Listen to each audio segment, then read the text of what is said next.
What's going on, guys? It's your boy, Chris, aka Tactic, and I'm coming at you guys with the first ever Group A results of the FIFA 2026 World Cup. It has officially kicked off. And we had two matches, guys, in our game last night. We opened up with Mexico and South Africa, who is a host nation, and then South Korea and Czech Republic. We're just gonna dive in a little bit deep into both matches, just talk a little bit about it, and yeah. So starting off with our first match, Mexico South Africa. Mexico obviously took the victory 2-0. And honestly, I thought the game finished as expected. Um, Although I didn't feel like Mexico really looked like themselves in that game. Um, but a key positive for them was Quinones. And I feel like he looked like the player to score the entire night. The whole time he just looked really good on the ball, taking on defenders.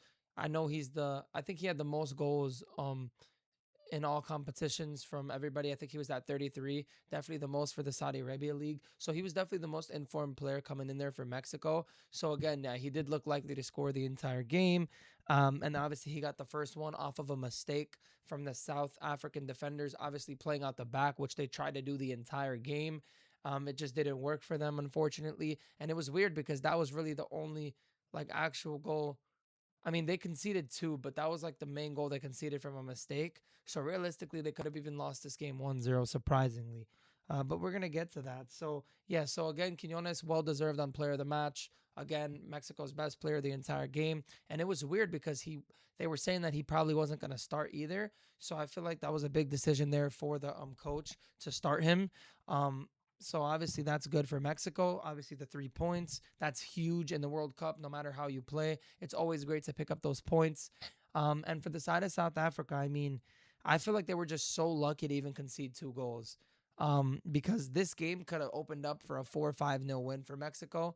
And again, like I keep saying, as we expected, we did expect Mexico to dominate this game, and again, they didn't dominate it as much as they should, which was a little bit surprising there.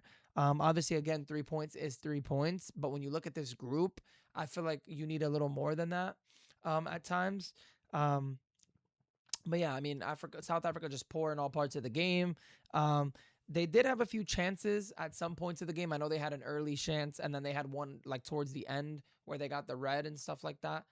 Where Mexico got the red. So they did have some chances to break, but just the final pass, it just felt like their passes were just never there. Like their final passes just never worked.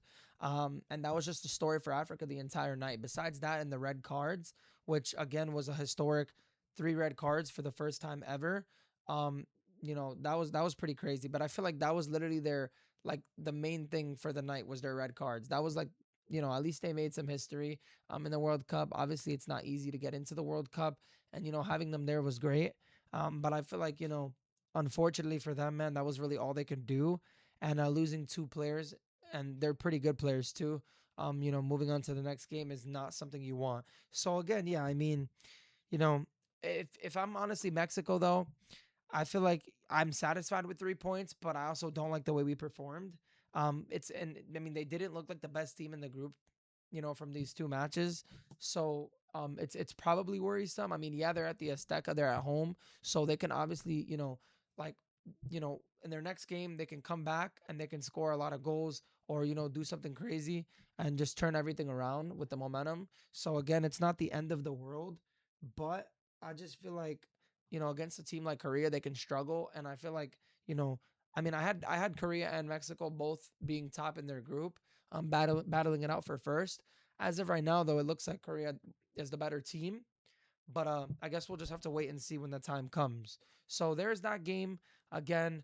Um, you know, Again, first goal by Quinones, like a nice, well pressed play by the Mexican player. Quinones with the nice goal through the goalie's legs. That was beautiful. You know, Never want to leave a guy like that open, especially when he's in form. And then the second goal, Mexico again just making it look easy on South Africa, and that was just his moral of the story for the entire game. So nothing really to talk about there. Moving on to the second game though, South Korea and Republic. Now this one was a banger for sure.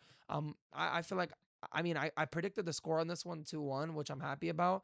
And I feel like we already knew this one was going to be a good one. I mean, this is two different teams, right? You have a team where they're very fast. They play very fast on the ball. You know, they know what they want. And then you have another team like Czech where they're a little bit more slower, but more power, more bigger.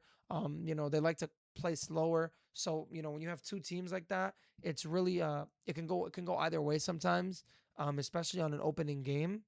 And I just feel like with South Korea, I mean, shout out to them. They played in one hell of a game. I was super surprised and impressed by you know, the plays they were making and just being smart on the ball. Cause I feel like this game was just a table of two halves. Like the first half, right? You kind of had it was a tense, like tactical battle more so. Scoreless. Czech was kind of using their height and their physical presence, and then you kind of had South Korea, as I said before, where they were like they were trying to pressure the entire time. And the great part about this game, right, is that Czech Republic scored first, right? So as good as South Korea looked, Czech Republic did open the scoring up. And again, it was from a set piece. And I feel like this Czech Republic team is very dangerous on set pieces. They actually almost had another one too in the game, the same exact way they scored the first one. So it got a little bit hairy at the end for South Korea, but they managed to, to come through with a 2-1 victory. Um, and yeah, and like I said, I mean, like I feel like the first half, South Korea was getting a little bit upset with how Chuck was playing. Second half, they kind of opened them up. They broke them down. They made the passes in behind for the striker. Son had a great like start to the game. I felt like he had so many chances the entire time, and nothing was just going for him. And then when he got subbed off, you can kind of tell in his body language like he was a little bit upset about it. But you know what? Well, upset about himself not scoring because he had so many chances. But luckily, the subs paid off, and Korea did manage to come back and win, which made it a little bit more special as well because they were down 2-1 in this game. But I always knew that the entire game South Korea were going to score. It was just a matter of are they going to win at the end or not. And again, they did that as well. So that was really really impressive from them. Um, but yeah, I just feel like the entire game, man. You know, Korea looked good on the ball. They were passing. They had a lot of opportunities. And even that second goal, the way it came, just not really good defending from the side of Czech. And honestly, I feel like with Czech Republic, a team that's very like strong at the back and like, you know, they're a tall, big, strong team, and they have some experience. Some of the goals that they conceded, I just felt like I don't know if it was because they were just tired or what, but it was poor defending. So Korea just took their opportunities and they made them pay for it, which again, super impressed by them. And yeah, and going into now the next games. South Korea obviously a +1 as you can see on your right hand side of the screen, and then Mexico +2. So Mexico right now do lead in this group with while they both have 3 points. But the next matches are going to be interesting, because or whenever they get to play, their next match. But I feel like Mexico and South Korea is going to be a banger. Both teams are going to fight for first in this group. Um, and again, it's going to be a 50-50 battle. But if Mexico and these teams come out the way they do, I feel like South Korea can run away with this group for sure because I feel like I said, they actually did look very good, and I expected it from them. Like I expected Korea to play like this, but still got to call it out where it is. Still impressive. You can only talk about it and see what's on paper, but you have to actually come out and do it, and they did just that. So again, perfectly executed. Again, great for Mexico to pick up their 3 points. You never want to lose in a home opener. Even a tie sometimes isn't good. So positives there. Nothing really new and impressing too much, and like I'm saying, like nothing. There wasn't really any like surprises, I guess, for the first two matches in this group. So yeah, so that's gonna do it with this first group, guys. We'll move on to the results from the next day and the next video. But again, I appreciate you guys for watching. Make sure you guys leave a thumbs up and subscribe. Let me know in the comments your thoughts down below on who you think is gonna win the group or just in general, all that good stuff. And yeah, so I appreciate you guys for watching. It's been your boy Chris, and I'll catch you guys in the next one. I'm out. Peace.